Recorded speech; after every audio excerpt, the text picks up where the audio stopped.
आज हम देखेंगे प्रोबेबिलिटी करंट डेंसिटी के लिए डेरिवेशन। इससे पहले वाली वीडियो में मैंने आपको बताया था कि what is probability current density.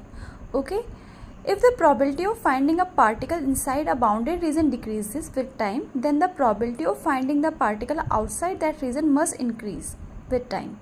ठीक है, so that total probability remains conserve.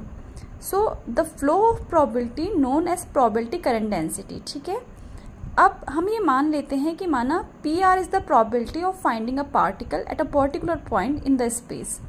ठीक है, तो then the probability of finding the particle in a region of space of volume V bounded by the surface A is given by P equal to volume integral of P R, and we know that probability is psi star, so we put the value of PR, so we get integration of psi star over volume integral। ठीक है, अब क्या है, क्योंकि हमें rate of change of probability से मतलब है, तो हम यहाँ पर क्या करेंगे, इक्वेशन नंबर 1 का डिफरेंशिएशन कर देंगे बोथ साइड में। तो हम ये देख रहे हैं कि जो राइट साइड है वहाँ पे दो क्वांटिटी का प्रोडक्ट है, तो हम ये जानते हैं कि डिफरेंशिएशन ऑफ टू क्वांटिटीज क्या होता है, पहली क्वांटिटी इंटू दूसरी क्वांटिटी का डिफरेंशिएशन प्लस दूसरी क्वांटिटी इंटू पहली क्वांटिटी का डिफरेंशिएशन। तो ये करने से हमें इक्वेशन नंबर 2 मिल गई। Now we know that Schrodinger equation is minus H cross square upon 2m del square psi plus V psi equal to I H cross del psi over del T. ठीक है, अब हम क्या करेंगे, इस Schrodinger equation का complex conjugate ले लेंगे। तो हमें पता है कि कॉम्प्लेक्स कॉन्जुगेट कैसे लिया जाता है कि जहाँ पे आयोटा है वहाँ पे माइनस आयोटा हो जाता है, और जहाँ पे आई नहीं है वहाँ पे हम सिंपल साई स्टार कर देंगे। तो हमने किया, तो हमें इक्वेशन नंबर 4 मिल गई। अब हम क्या करेंगे, इक्वेशन नंबर 3 में साई स्टार की मल्टीप्लाई करेंगे और इक्वेशन नंबर 4 में साई की मल्टीप्लाई करेंगे और दोनों इक्वेशन को माइनस कर देंगे।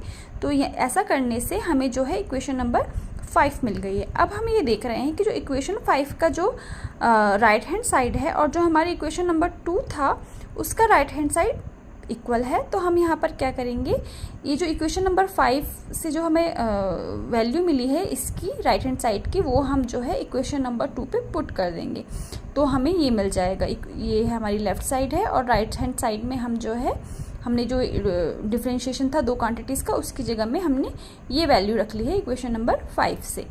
अब हम यहाँ पर क्या करेंगे, जो ये वैल्यू है इसको हमने एक नई क्वांटिटी s से डिनोट किया। यहाँ पर s क्या है, s is the probability current density. तो हमें इक्वेशन क्या मिल गई, integration dp over dt equal to divergence of s। ठीक है, हम यहाँ पर क्या करेंगे, इसको लेफ्ट साइड में ले आएंगे, हम इंटीग्रेशन कॉमन ले लिया और उसको हम इक्वल टू के उधर ले गए, तो हमारी जो इक्वेशन आ गई वो आ गई dp over dt plus divergence of s equal to 0। This is called equation of continuity in quantum mechanics. ठीक है, तो जैसे कि मैंने आपको बताया था कि s यहाँ पर क्या है, यहाँ पर प्रोबेबिलिटी करंट डेंसिटी है। ठीक है, तो हम according to equation of continuity हम ये देखते हैं कि for a moving particle the rate of variation of probability of finding the particle in a region is equal to the decrease in probability current density from that region. ठीक है, यहाँ पर एक नोट करने वाली बात यह है कि अगर हम किसी कॉम्प्लेक्स सिस्टम के लिए इक्वेशन लिख रहे हैं, तो जहाँ पे कॉम्प्लेक्स पोटेंशियल है, तो इसकी जो वैल्यू है वो नॉट इक्वल टू 0 होगी। क्यों, क्योंकि वहाँ पर ट्रांसमिशन भी हो सकता है, रिफ्लेक्शन भी हो सकता है, एब्जॉर्बेंस भी हो सकता है। सो एस हमारा एस हमारा जो है जो प्रोबेबिलिटी है वो हमारी कंजर्व नहीं रहेगी। ठीक है, और अगर हम रियल पोटेंशियल की बात करते हैं तो तब हमारा जो है ये प्रोबेबिलिटी कंजर्व रहेगी और तब वो दिस इक्वल टू 0 हो जाएगा। तो अगर आपको इस टॉपिक से रिलेटेड या इस डेरिवेशन में कोई भी प्रॉब्लम हो तो मुझे आप कमेंट सेक्शन में बता सकते हैं।